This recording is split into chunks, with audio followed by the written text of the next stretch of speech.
ਸਾਰੇ ਸਟੂਡੈਂਟਸ ਨੂੰ ਮੇਰੇ ਵੱਲੋਂ ਪਿਆਰ ਭਰੀ ਸਤਿ ਸ਼੍ਰੀ ਅਕਾਲ ਅਤੇ ਨਮਸਤੇ। ਸੋ ਬੱਚਿਓ ਕਿਵੇਂ ਹੋ ਸਾਰੇ? आई होप सारे ठीक होंगे।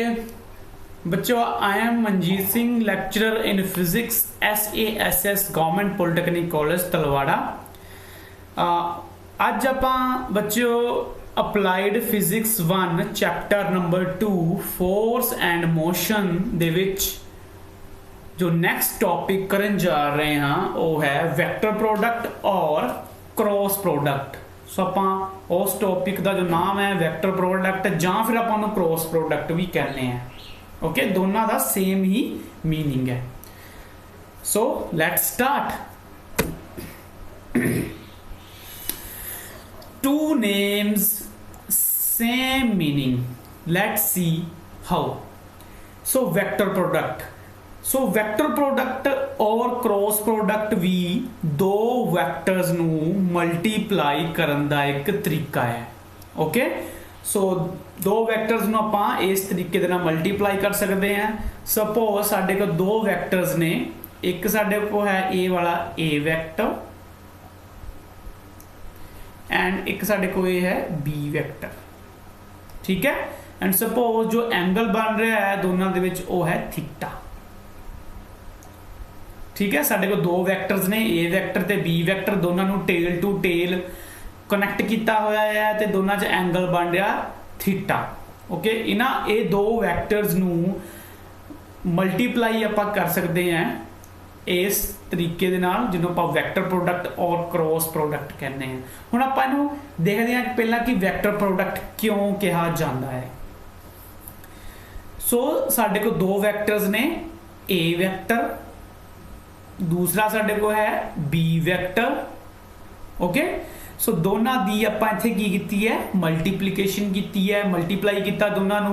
अच्छा, दोनों नू जो मल्टीप्लाई करके साडे को थर्ड क्वांटिटी आंदी है वो भी एक वैक्टर क्वांटिटी हुंदी है। सो दोनों नू मल्टीप्लाई करके जो साडे को इत्थे प्रोडक्ट आंदा है क्योंकि वो एक वैक्टर हुंदा है, इस करके इन्हां ए ते बी दे प्रोडक्ट नूं आपां कहने हैं वैक्टर प्रोडक्ट।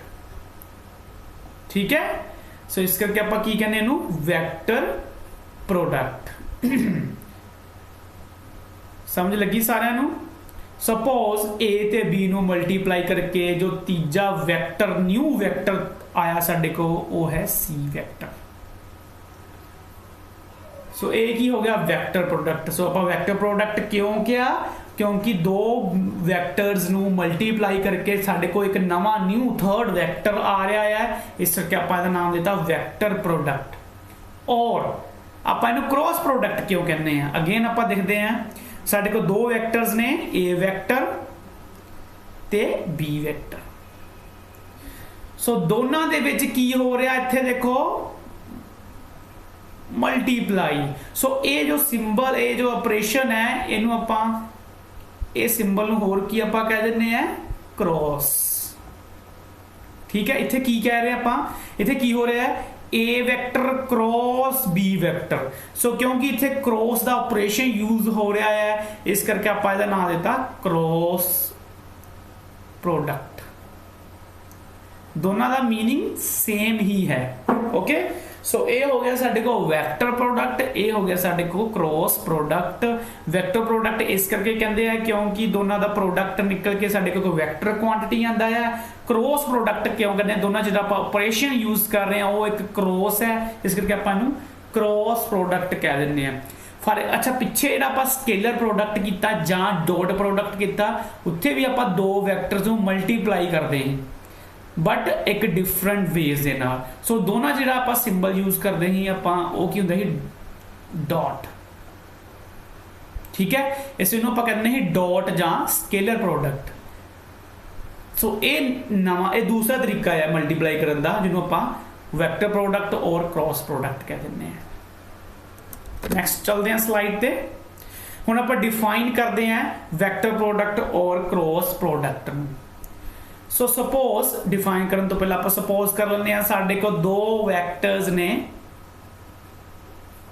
एक है ए वैक्टर एंड सैकंड वैक्टर जो ये नाल कनैक्टेड है वो है बी वैक्टर, ठीक है।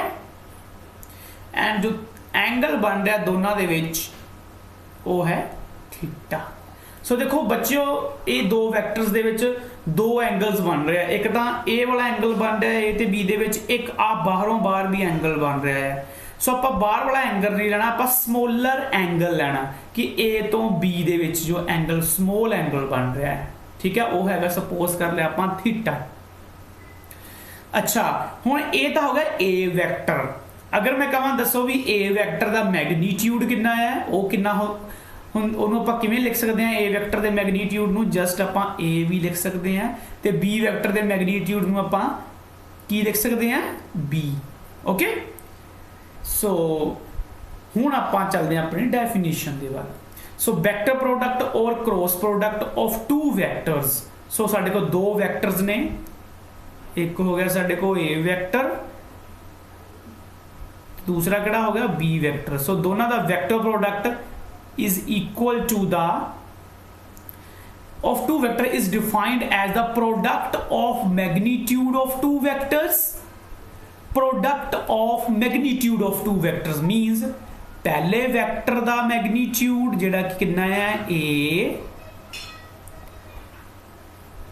एंड दूसरे वेक्टर का मैग्नीट्यूड जिहड़ा कितना है b, दोनों का की है प्रोडक्ट। दोनों देखो आपस की कर रहे हैं multiply, product of magnitude of two vectors and sine of smaller angle between them. So दोनों जिहड़ा एंगल बन रहा है ओदा sine, sine theta, and acts in a direction perpendicular to the plane containing the two vectors. Okay so A vector cross B vector दा ए जो नवा साडे को वैक्टर बनूगा ए हो गया उसका मैग्नीट्यूड, तेरा न्यू वैक्टर बन रहा है उसकी डायरेक्शन की होएगी perpendicular to the plane containing the two vectors, ठीक है। इथे एन कैप की है, इथे एन कैप है यूनिट वैक्टर, ठीक है, जो कि दस रहा है साडे को जो नवा वैक्टर बन रहा है उसकी डायरेक्शन। सो आप वन बाई वन अगे समझांगे, कन्फ्यूज होने की कोई लोड़ नहीं हैगी है, इस स्टेटमेंट को चंगी तरह समझांगे, ठीक है। सो साडे को ए वैक्टर ते बी वैक्टर नू मल्टीप्लाई करके एक जो थर्ड वैक्टर आंदा है उन्होंने आप कुछ इस तरह लिख सकते हैं, उसकी डायरेक्शन होगी कुछ इस तरह, ठीक है। सो साडे को जो थर्ड वैक्टर आ रहा है ए ते बी नू मल्टीप्लाई करन ते जो थर्ड वैक्टर आया है उसकी डायरेक्शन को इस तरह होगी perpendicular to the plane containing two vectors, ठीक है। सो ये दो वैक्टर्स ने, ठीक है, जे ये दो वैक्टर्स एक प्लेन दे विच ने, ठीक है, उस प्लेन दे परपेंडिकुलर होगी नवे वैक्टर दी डायरेक्शन। सो ग्रीन कलर दे विच जिहड़ा मैं वैक्टर बनाया है वो की है न्यू वैक्टर। सो ये वैक्टर दा जो मैग्नीट्यूड है वो ये होगा, ये होया है न्यू वैक्टर दा मैग्नीट्यूड, एंड एन कैप की दसदा है एक यूनिट वैक्टर ते एक ही रिप्रेजेंट कर रहा है डायरेक्शन ऑफ न्यू वैक्टर, ठीक है। जो ए वैक्टर क्रॉस बी वैक्टर में मल्टीप्लाई करने तो बाद जो न्यू वैक्टर है उसकी डायरेक्शन दसूगा।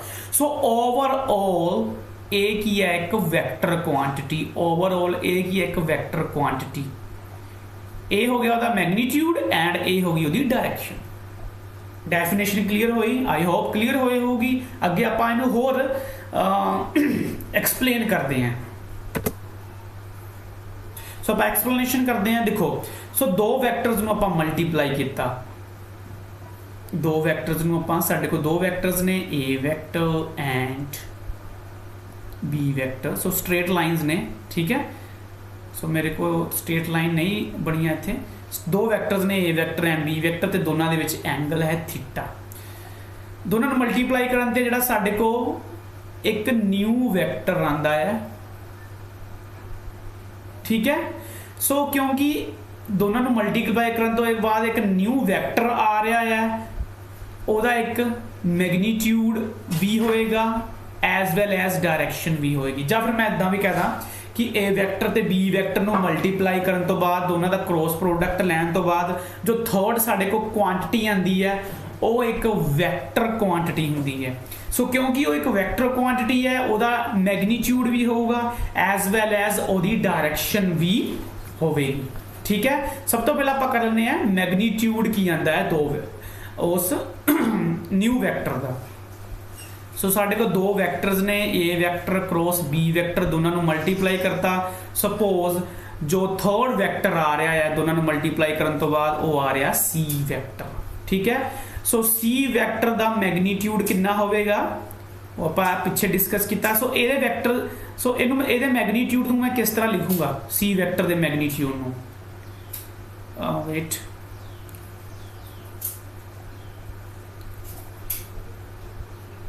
सो सी वैक्टर दे हुए है मैगनीट्यूड को किस तरह लिखूंगा। सो मैं लिख सकता है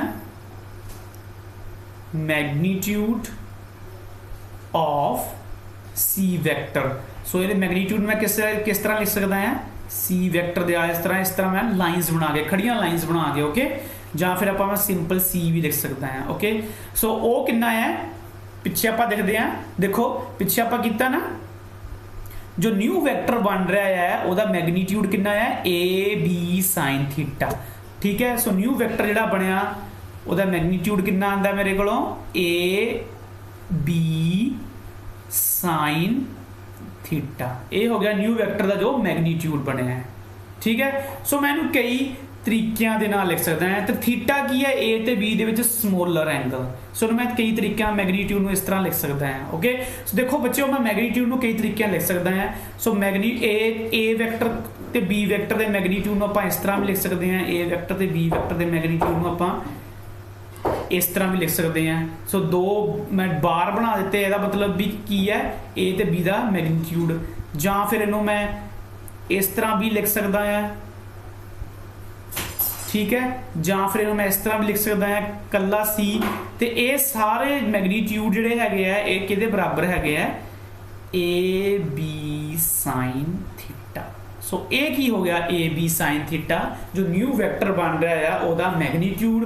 तो ओवरऑल मैं इन्हें इस तरह लिख सकता है, तो मैगनीट्यूड जो बन रहा है न्यू वैक्टर का वो किहदे बराबर है, ए बी साइन थीटा, ठीक है।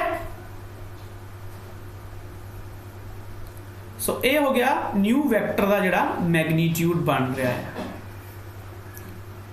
नेक्स्ट करते हैं कि न्यू वैक्टर की डायरैक्शन की होगी। सो बच्चों न्यू वैक्टर की डायरैक्शन पता करने लई साडे को दो रूल्स आते हैं। जो फर्स्ट रूल है न्यू वैक्टर की डायरैक्शन को पता करने लई, ਉਹਨੂੰ ਆਪਾਂ कह ਦਿੰਦੇ हैं, जो फर्स्ट रूल साडे को आंदा ਉਹਨੂੰ ਆਪਾਂ कह ਦਿੰਦੇ हैं राइट हैंड थंब रूल।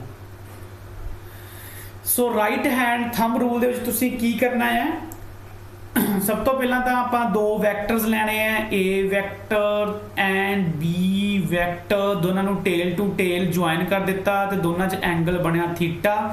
तो ए तो बी स्मॉलर एंगल लेना जो ए ते बी दे विच बन रहा है। So join the two vectors tail to tail and place your right hand at the joining point. So right hand दे तुसीं अपना right hand है joining point दे उत्ते रख देना है ते अपनियां फिंगर्स नू A तो B वाल नू कर्ल करना है, ठीक है। किधर नू कर्ल करना, A तो B वाल नू कर्ल करना है। जो तुहाडा कर्ल करन तो बाद जो तुहाडा थंब होगा, अंगूठा होगा, वो रिप्रजेंट करूगा न्यू वैक्टर, थर्ड वैक्टर जो बन रहा है ਉਹਦੇ डायरैक्शन, ओके। सो ये सारा जो मैं यदि मैं डेमोस्ट्रेशन जी हैगी है वो एक छोटी जी वीडियो दे विच मैं नैक्सट स्लाइड दे विच पा दूंगा, ओके। सो थंब करूगा न्यू वैक्टर की डायरैक्शन नू रिप्रजेंट, ओके। सो स्टूडेंट्स हुण आपां वैक्टर प्रोडक्ट और क्रॉस प्रोडक्ट दी डायरैक्शन पता करांगे कि उहदी डायरैक्शन की हुंदी है। सो अगेन आपां थोड़ा रिवाइज कर लें। आपां दो वैक्टर ले सी। सो एक साडे कोल है ए वैक्टर एंड दूसरा साडे कोल है बी वैक्टर, ठीक है। एंड थीटा दोनों दे विच की है angle, smaller angle. Okay, so A vector की डायरैक्शन इस तरफ नूं है, बी वैक्टर की डायरैक्शन इस तरफ नूं है। सो दोनों नूं मल्टीप्लाई करन तो बाद जां दोनों दा वैक्टर प्रोडक्ट जां क्रॉस प्रोडक्ट लैन तो बाद जो साडे कोल न्यू वैक्टर आंदा है उसकी डायरैक्शन आपां पता करनी है कि उसकी डायरैक्शन की है, किधर नूं है। सो उसकी डायरैक्शन नूं पता करन दे दो रूल है। सो फस्ट आंदा है वो साडे कोल आंदा राइट हैंड थंब रूल। सो राइट हैंड थंब रूल दे विच तुसीं की करना है, जिथे दोनों वैक्टर एक दूजे दे नाल कनैक्ट हो रहे हैं इस पॉइंट के उत्ते, उस पॉइंट के उत्ते तुसीं अपना राइट हैंड इस तरह रख लेना है, क्योंकि आपां ए क्रॉस बी कर रहे हैं, ए vector cross B vector. So A vector नूं पहला लेना तुसीं, क्योंकि ए वैक्टर क्रॉस बी वैक्टर कर रहे हैं। ए वैक्टर दे बिल्कुल इस तरह ए वैक्टर दे अलोंग आपां हत्थ रख लिया ते बी वैक्टर नूं जा रहे हैं। सो बी वैक्टर नूं अपनियां फिंगर्स नूं इस तरह करल कर लेना है। सो जो फिंगर्स है रिप्रजेंट कर रही ए ते बी वैक्टर का cross product A to B, ठीक है। सो ए इस तरह कर लिया सारे ने, ठीक है। उस तो बाद की करना है, जो साडा थंब है उन्होंने देखना है। जो थंब है, थंब रिप्रजेंट करूगा ए वैक्टर ते बी वैक्टर के क्रॉस प्रोडक्ट नूं, ठीक है। या फिर मैं कह सकता है कि जो साडा न्यू वैक्टर है उसकी डायरैक्शन नूं थंब रिप्रजेंट करूगा। जिधर नूं थंब की डायरैक्शन है उधर नूं ही न्यू वैक्टर की डायरैक्शन होवेगी, ठीक है। सो थंब देखो उपर वाल नूं पॉइंट कर रहा, स्क्रीन के उपर वाल नूं पॉइंट कर रहा है। सो मैं थंब की जगह के उत्ते एक पेन लगा रखन। सो इस तरह देखो, बिल्कुल इस तरह है ना। सो की होया, देखो न्यू वैक्टर जिहड़ा जो ये पेन है, ये पेन रिप्रजेंट कर रहा जो न्यू वैक्टर साडे कोल बनिया उसकी डायरैक्शन। सो उसकी डायरैक्शन की हुई, ए वैक्टर ते बी वैक्टर दोनों के परपेंडिकुलर। ते प्लेन की है, जो ये कागज़ तुहानूं दिख रहा ना, पेपर दिख रहा है, मैं कहना है कि ए वैक्टर ते बी वैक्टर इस प्लेन दे विच ने, ठीक है। सो ए वैक्टर दे जां A vector and B vector दे प्लेन दे परपेंडिकुलर हुंदा है न्यू वैक्टर। ओके, सो ये हो गया right hand thumb rule. Again आप रिवाइज करते हैं किस तरह करना है। ए वैक्टर के अलोंग तुसीं अपना हाथ इस तरह रखिया तो उन्होंने बी वैक्टर वाल नूं फिंगर्स नूं करल किया, तो जो तुहाडा थंब है वो थंब रिप्रजेंट करूगा न्यू वैक्टर दी डायरैक्शन नूं। ओके, इस तरह। सो जिधर नूं तुसीं मर्जी कर लो, जो आप इस तरह भी रखांगे। सो मेरा ए वैक्टर हो गया, ये बी वैक्टर हो गया। सो मैं इस तरह हाथ रखिया तो बी वैक्टर वाल नूं करल किया, इदा मैं करल किया। सो मेरा थंब की डायरैक्शन की हुई, जिधर नूं थंब की डायरैक्शन होगी उधर नूं ही होगी न्यू वैक्टर की डायरैक्शन। ओके, सो जिधर नूं तुसीं मर्जी इनू रोटेट कर लो, इस तरह कर लो, इस तरह कर लो, इस तरह कर लो। सो जो न्यू वैक्टर होगा वो हमेशा दोनों वैक्टर्स दे प्लेन दे परपेंडिकुलर होगा, इस तरह दोनों वैक्टर दे परपेंडिकुलर होगा, ठीक है। सो जो पेन है वो रिप्रजेंट कर रहा न्यू वैक्टर की डायरैक्शन। सो ये तो हो गया मेरा right hand thumb rule. Second जो साडे को आ जाता है वो आंदा है मैथड स्क्रू रूल नूं। सो स्क्रू रूल जिहड़ा हैगा वो भी मैं एक वीडियो इस स्लाइड दे विच पा देवांगा ते उत्थों तुसीं आपां पता करांगे कि स्क्रू रूल की हैल्प दे नाल किवें आपां जो वैक्टर प्रोडक्ट और क्रॉस प्रोडक्ट बन रहा है उसकी डायरैक्शन नूं आपां पता कर। सो बच्चों आपां राइट हैंड थंब रूल कर लिया है। उस रूल के अकॉर्डिंगली आपां जो उस रूल नूं फॉलो करिए तो आपां जो साडा वैक्टर प्रोडक्ट और क्रॉस प्रोडक्ट जां न्यू वैक्टर बन रहा है उसकी डायरैक्शन आपां पता कर सकते हैं। सो सैकेंड रूल साडे को आंदा है स्क्रू रूल। स्क्रू रूल के नाल भी आपां क्रॉस प्रोडक्ट जां वैक्टर प्रोडक्ट की डायरैक्शन नूं पता कर सकते हैं। वो किस तरह करते हैं, सो आओ देखिए। ये साडे को दो वैक्टर ने, again A vector B vector. A vector की डायरैक्शन इधर नूं, बी वैक्टर डायरैक्शन इस साइड नूं, and theta is the angle between them. So तुसीं की करना है, ਸਕਰੀਊ ਨੂੰ ਰੱਖ ਦੇਣਾ ਬਿਲਕੁਲ ਜਿੱਥੇ ਦੋਨੋਂ ਪੁਆਇੰਟ ਕਨੈਕਟ ਹੋ ਰਹੇ ਹੈ, ਜਿੱਥੇ ਸੋਰੀ ਦੋਨੋਂ ਵੈਕਟਰ ਕਨੈਕਟ ਕਰ ਰਹੇ ਆ, ਉਸ ਪੁਆਇੰਟ ਦੇ ਉੱਤੇ ਸਕਰੀਊ ਨੂੰ ਰੱਖ ਦਿੱਤਾ। ਹੁਣ ਕਿਉਂਕਿ ਆਪਾਂ ਵੈਕਟਰ ਪ੍ਰੋਡਕਟ ਲੈ ਰਹੇ ਹਾਂ ਏ ਤੇ ਬੀ ਦਾ, ਏ ਨੂੰ ਪਹਿਲਾਂ ਲੈ ਰਹੇ ਹਾਂ ਬੀ ਨੂੰ ਬਾਅਦ ਚ ਲੈ ਰਹੇ ਹਾਂ, ਏ ਕ੍ਰੋਸ ਬੀ। ਸੋ ਤੁਸੀਂ ਕੀ ਕਰਨਾ ਹੈ, ਜੋ ਸਕਰੀਊ ਹੈ ਉਹਨੂੰ ਏ ਤੋਂ ਬੀ ਵੱਲ ਨੂੰ ਰੋਟੇਟ ਕਰਨਾ ਹੈ। ਸੋ ਏ ਇੱਥੇ ਹੋ ਗਿਆ, ਬੀ ਇੱਥੇ ਹੋ ਗਿਆ। ਸੋ ਮੈਂ ਐਂਟੀ ਕਲੋਕਵਾਈਜ਼ ਰੋਟੇਟ ਕਰਾਵਾਂਗਾ। ਸੋ ਜਦੋਂ ਮੈਂ ਇਹਨੂੰ ਐਂਟੀ ਕਲੋਕਵਾਈਜ਼ ਇਸ ਤਰ੍ਹਾਂ ਰੋਟੇਟ ਕਰਵਾਉਣਾ ਹੈ, ਇਹ ਕਿੱਧਰ ਨੂੰ ਜਾਊਗਾ, ਇਸ ਦਾ ਇਹ ਕਿੱਧਰ ਨੂੰ ਜਾਊਗਾ ਜਦੋਂ ਮੈਂ ਰੋਟੇਟ ਕਰਾਂ, ਇਹ ਉੱਪਰ ਵੱਲ ਨੂੰ ਜਾਊਗਾ ਜਾਂ ਨੀਚੇ ਵੱਲ ਨੂੰ ਜਾਵੇਗਾ? ਸੋਚੋ ਜਰਾ। ਸੋ ਤੁਸੀਂ ਵੀਡੀਓ ਨੂੰ ਪੌਜ਼ ਕਰਕੇ ਵੀ ਸੋਚ ਸਕਦੇ ਹੋ। ਸੋ ਉੱਪਰ ਵੱਲ ਨੂੰ ਜਾਊਗਾ ਜਾਂ ਨੀਚੇ ਵੱਲ ਨੂੰ ਜਾਏਗਾ। ਸੋ ਇਹ ਆਪਾਂ ਦੇਖਿਆ ਹੈ ਕਿ ਜਦੋਂ ਆਪਾਂ ਸਕਰੀਊ ਨੂੰ ਏ ਵੈਕਟਰ ਤੋਂ ਬੀ ਵੈਕਟਰ ਵੱਲ ਨੂੰ ਇਸ ਤਰ੍ਹਾਂ ਰੋਟੇਟ ਕਰਵਾਉਂਦੇ ਆ, ਜੋ ਸਕਰੀਊ ਹੈ ਉਹ ਹਮੇਸ਼ਾ ਅਪਵਰਡ ਡਾਇਰੈਕਸ਼ਨ ਦੇ ਵਿੱਚ ਜਾਂਦਾ ਹੈ। ਸੋ ਸਕਰੀਊ ਉੱਪਰ ਵੱਲ ਨੂੰ ਜਾਊਗਾ, ਸੋ ਉੱਪਰ ਵੱਲ ਨੂੰ ਜਾਊਗਾ, ਠੀਕ ਹੈ। ਸੋ ਜੋ ਸਕਰੀਊ ਦੇ ਮੋਸ਼ਨ ਦੀ ਡਾਇਰੈਕਸ਼ਨ ਹੋਏਗੀ ਉਹੀ ਡਾਇਰੈਕਸ਼ਨ ਹੋਊਗੀ ਵੈਕਟਰ ਪ੍ਰੋਡਕਟ ਦੀ ਔਰ ਕ੍ਰੋਸ ਪ੍ਰੋਡਕਟ ਦੀ, ਜਾਂ ਨਿਊ ਵੈਕਟਰ ਜਿਹੜਾ ਬਣ ਰਿਹਾ ਉਸ ਦੀ ਡਾਇਰੈਕਸ਼ਨ, ਠੀਕ ਹੈ। ਸੋ ਇਹਦਾ ਮਤਲਬ ਇਹ ਹੈ ਜਦੋਂ ਆਪਾਂ ਇਹਨੂੰ A to B ਘੁਮਾਉਂਦੇ ਆ ਸਕਰੀਊ ਨੂੰ, ਇਹ ਉੱਪਰ ਵੱਲ ਨੂੰ ਆਊਗਾ, ਇਸ ਤਰ੍ਹਾਂ ਉੱਪਰ ਵੱਲ ਨੂੰ ਆਊਗਾ। ਸੋ ਜੋ ਨਿਊ ਵੈਕਟਰ ਬਣ ਰਿਹਾ ਹੈ ਉਸ ਦੀ ਡਾਇਰੈਕਸ਼ਨ ਕੀ ਹੋਊਗੀ, ਇਸ ਤਰ੍ਹਾਂ ਉੱਪਰ ਵੱਲ ਨੂੰ, ਠੀਕ ਹੈ। ਸਿਮਿਲਰਲੀ ਬੱਚਿਓ ਜੇ ਆਪਾਂ B vector cross A vector ਲੈਂਦੇ ਆ, ਜੇ ਆਪਾਂ ਇਸ ਤਰ੍ਹਾਂ ਲੈਂਦੇ ਆ B vector cross A vector, ਫਿਰ ਕੀ ਇਹਦੇ ਪ੍ਰੋਡਕਟ ਦੀ ਡਾਇਰੈਕਸ਼ਨ ਕੀ ਆਊਗੀ ਆਪਾਂ ਦੇਖ ਲੈਂਦੇ ਆ। ਹੁਣ ਤੁਸੀਂ ਕੀ ਕਰਨਾ ਹੈ, ਹੁਣ ਤੁਸੀਂ ਸਕਰੀਊ ਨੂੰ B ਤੋਂ A ਵੱਲ ਨੂੰ ਰੋਟੇਟ ਕਰਾਉਣਾ ਹੈ। ਸੋ ਜਦੋਂ ਆਪਾਂ B ਤੋਂ A ਵੱਲ ਨੂੰ ਰੋਟੇਟ ਕਰਾਵਾਂਗੇ ਤਾਂ ਸਕਰੀਊ ਕਿੱਧਰ ਨੂੰ ਜਾਊਗਾ, ਥੱਲੇ ਨੂੰ ਕਿ ਉੱਪਰ ਨੂੰ? ਸੋ ਯੈਸ, ਸਕਰੀਊ ਜਾਊਗਾ ਨੀਚੇ ਨੂੰ। ਸਕਰੀਊ ਦੇ ਮੋਸ਼ਨ ਦੀ ਡਾਇਰੈਕਸ਼ਨ ਕੀ ਹੋਊਗੀ, ਨੀਚੇ ਵੱਲ ਨੂੰ। ਸੋ ਸਕਰੀਊ ਦੇ ਮੋਸ਼ਨ ਦੀ ਡਾਇਰੈਕਸ਼ਨ ਹੋਊਗੀ ਇਸ ਤਰ੍ਹਾਂ। ਸੋ ਇਸ ਕੇਸ ਦੇ ਵਿੱਚ ਜੋ ਨਿਊ ਵੈਕਟਰ ਬਣੂਗਾ ਉਸ ਦੀ ਡਾਇਰੈਕਸ਼ਨ ਹੋਊਗੀ ਇਸ ਤਰ੍ਹਾਂ ਨੀਚੇ ਵੱਲ ਨੂੰ, ਠੀਕ ਹੈ। ਜਦੋਂ ਆਪਾਂ B ਤੋਂ A ਗਏ ਸੋ ਉਸ ਦੀ ਡਾਇਰੈਕਸ਼ਨ ਇਸ ਤਰ੍ਹਾਂ ਹੋਊਗੀ। ਸੋ ਜਦੋਂ ਆਪਾਂ A vector to B vector ਜਾਂਦੇ ਆ ਸਕਰੀਊ ਉੱਪਰ ਵੱਲ ਨੂੰ ਆਉਂਦਾ ਹੈ। ਸੋ ਵੈਕਟਰ ਪ੍ਰੋਡਕਟ ਦੀ ਡਾਇਰੈਕਸ਼ਨ ਇਸ ਤਰ੍ਹਾਂ ਆਉਂਦੀ ਹੈ, ਨਿਊ ਵੈਕਟਰ ਦੀ ਡਾਇਰੈਕਸ਼ਨ ਉੱਪਰ ਨੂੰ ਆਉਂਦੀ ਹੈ। ਐਂਡ ਜਦੋਂ ਆਪਾਂ B vector cross A vector ਲੈਂਦੇ ਆ ਤਾਂ ਸਕਰੀਊ ਨੀਚੇ ਵੱਲ ਨੂੰ ਜਾਂਦਾ ਹੈ। ਸੋ ਉਸ ਟਾਈਮ ਨਿਊ ਵੈਕਟਰ ਦੀ ਡਾਇਰੈਕਸ਼ਨ ਨੂੰ ਕੀ ਹੋਊਗੀ, ਇਸ ਤਰ੍ਹਾਂ ਪੇਜ ਦੇ ਵਿੱਚ ਹੋਊਗੀ, ਠੀਕ ਹੈ, ਓਕੇ। ਸੋ ਇਹ ਹੋ ਗਿਆ ਸਕਰੀਊ ਰੂਲ। ਇਹ ਸਕਰੀਊ ਰੂਲ ਕਾਫੀ ਈਜ਼ੀ ਹੈ ਸਮਝਣਾ ਹੈ ਰਾਈਟ ਹੈਂਡ ਰੂਲ ਦੇ ਨਾਲੋਂ, ਠੀਕ ਹੈ। ਸੋ ਜਿੱਧਰ ਨੂੰ ਸਕਰੀਊ ਦਾ ਮੋਸ਼ਨ ਉਧਰ ਨੂੰ ਨਿਊ ਵੈਕਟਰ ਦੀ ਡਾਇਰੈਕਸ਼ਨ, ਓਕੇ। ਸੋ ਇਹ ਹੋ ਗਿਆ ਮੇਰਾ ਸਕਰੀਊ ਰੂਲ, ਜਿਹਦੇ ਨਾਲ ਆਪਾਂ ਪਤਾ ਕਰ ਸਕਦੇ ਹਾਂ ਕਿ ਜੋ ਸਾਡਾ ਨਿਊ ਵੈਕਟਰ ਜਾਂ ਕ੍ਰੋਸ ਪ੍ਰੋਡਕਟ ਜਾਂ ਵੈਕਟਰ ਪ੍ਰੋਡਕਟ ਬਣ ਰਿਹਾ ਆ ਉਹਦੀ ਡਾਇਰੈਕਸ਼ਨ ਕੀ ਹੋਵੇਗੀ। ਸੋ ਇੱਥੋਂ ਆਪਾਂ ਇਹ ਵੀ ਪ੍ਰੂਵ ਹੋ ਜਾਂਦਾ, ਦੇਖੋ ਜਦੋਂ ਆਪਾਂ A vector cross B vector ਕੀਤਾ ਤਾਂ ਉਸ ਦੀ ਡਾਇਰੈਕਸ਼ਨ ਆਈ ਉੱਪਰ ਵੱਲ ਨੂੰ, ਤੇ ਜਦੋਂ ਆਪਾਂ B vector cross A vector ਕੀਤਾ ਉਹਦੀ ਡਾਇਰੈਕਸ਼ਨ ਆਈ ਨੀਚੇ ਵੱਲ ਨੂੰ। ਸੋ ਕੀ ਹੋ ਰਿਹਾ ਹੈ, ਵੈਕਟਰ ਪ੍ਰੋਡਕਟ ਜਿਹੜਾ ਹੈਗਾ ਆ ਇੱਥੇ ਕਮੂਟੇਟਿਵ ਨਹੀਂ ਹੈ।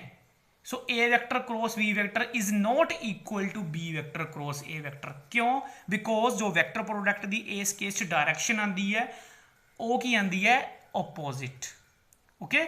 ਸੋ this is all about directions. So vector product ਦੇ ਵਿੱਚ ਉਸ ਦੀਆਂ ਕਿੰਨੀਆਂ ਡਾਇਰੈਕਸ਼ਨਸ ਹੋ ਸਕਦੀਆਂ, 2। ਡਿਪੈਂਡ ਕਰਦਾ ਹੈ ਕਿ ਆਪਾਂ A to B ਵੱਲ ਨੂੰ ਜਾ ਰਹੇ ਹਾਂ ਜਾਂ B to A ਵੱਲ ਨੂੰ ਜਾ ਰਹੇ ਹਾਂ, okay. So this is all about screw rule and right hand thumb rule.